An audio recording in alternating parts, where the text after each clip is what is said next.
Alright, I am back with this. This is a CPS2. This is Alien vs Predator. I'm going to change the battery. What you need for this is a Torx bit, which is I can't see it. T15. So, yeah. It needs to be one of the security ones with the little bit in the middle. Can't be one of the just non-hollowed out ones. On top of that, on this particular case, there's an actual bolt in here. It's a 7mm bolt. Generally, though, there is either nothing or a C bolt, which is just a bolt with the Capcom C on it. It's a bitch to get out. Just get a pair of pliers and you sort of pull it, and after that, it's all good to go. There are only 4 screws you need to take out. And the dog is looking at me like a fucking idiot. What in the hell? I think my bloody bit just gave way. Anyway. Maybe I just can't get it in properly. As I said, I'm doing this with my phone, so I can't actually lay it down like with the camera, because there's nothing flat. So you know what? Maybe... yeah, it kind of works. What the hell's wrong with this bolt?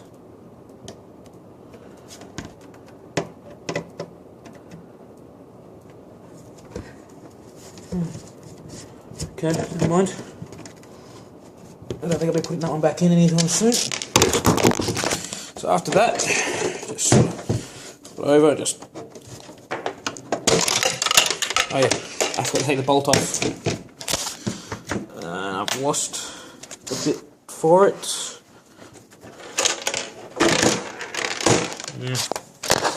That'll work. Do you see where I put it? Oh, you've got to be, there it is, under the fucking computer.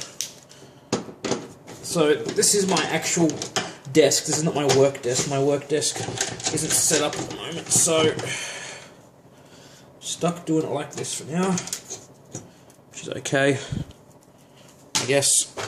Right. After that, this just sort of snaps apart. Should probably do it upside down.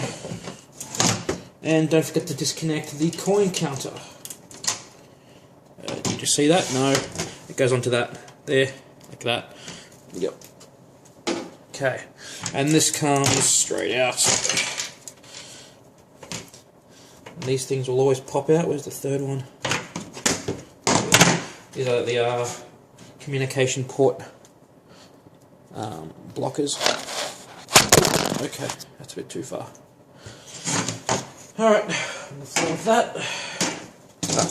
So there's the battery. I'll get one out that I'm changing it with. Now the way I'm going to do this is I'm going to do it without actually removing the solder. So this is not the best way to do it, but you can. And when you do it like this, or when you do it anyway, you've got to make 100% sure you don't bridge any of the capacitors. I hope you can actually see that. I'm pretty sure you can. Yeah, so the capacitors. Make sure not to bridge them, because if you do, you'll be in a lot of trouble. Because that's when the board discharges, and like I said, then you're in trouble. This will work. Nope. This thing's a bit too heavy. Alright. I really wish I had my camera. So, what I'm going to just do is a little bit of new solder just to make it heat up and release a bit easier.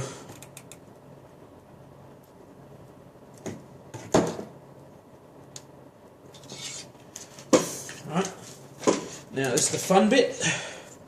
Just gonna yank on the battery. That.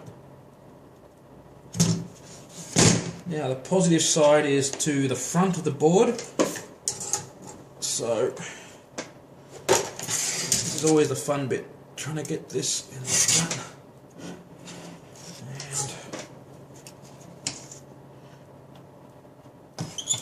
And there you go.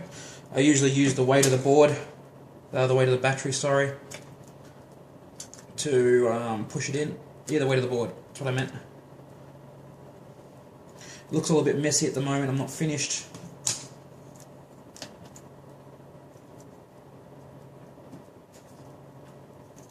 Right. So the hardest bit is actually just getting it in that little bit. After that, it's all pretty simple.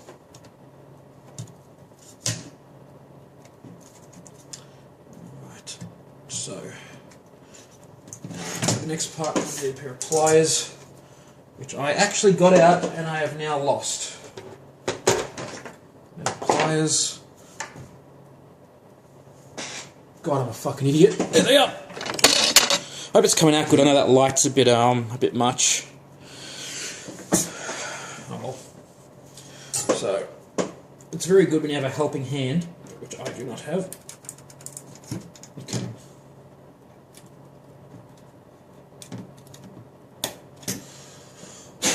Alright, that is basically it. I'm going to chop it down. I have got it the right way. Chop down the excess. There's no need for them to be that long.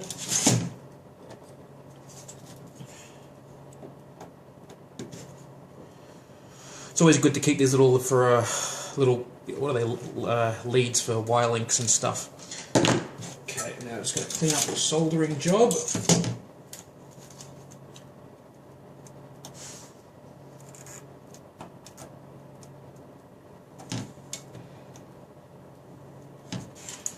Alright, I'm going to catch washing I think, and that's it. A little bit of solder on that and that. That's fine. Alright, let's go outside. Always turn the soldering iron off when you're not around. Where is the CPS2 board?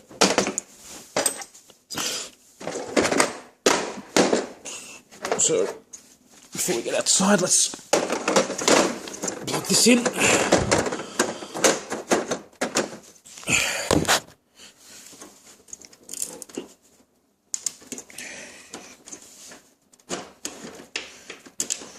Now, generally, I'd put a label on it.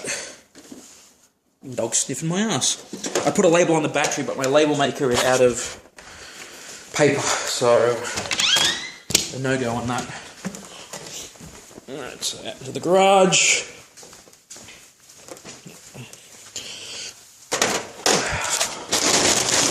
So you can actually tell how much I plan out my videos.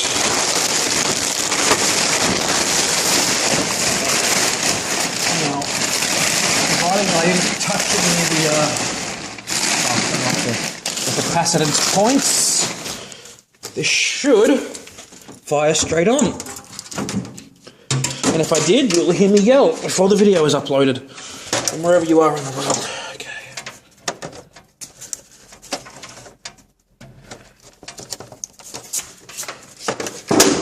Oh, watch out.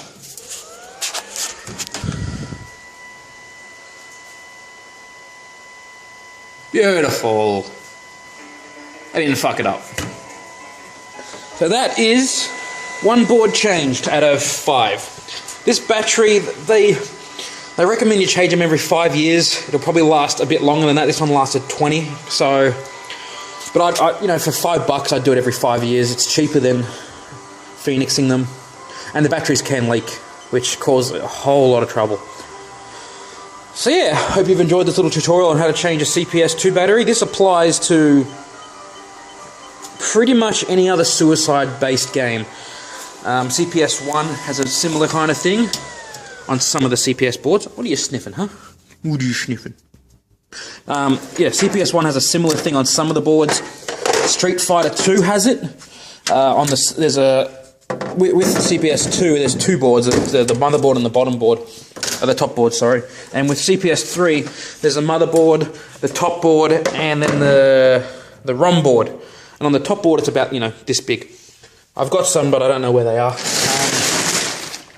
On Street Fighter 2, there is a battery, and the same thing applies. When it dies, the decryption key is lost, and they stop working. And you can change the battery, except that one's a coin battery, a CR2032, I believe, with tabs, which is the same one as the one on the Super Famicom box, which I showed you, which it's over Where the fuck did I put it? I really should organise my shit better. Yeah. One of these ones. Same as the SNES and NES carts as well. So yeah, that's it. I'm going to go do the other 4. Hope you've enjoyed this video. I'll catch you guys later.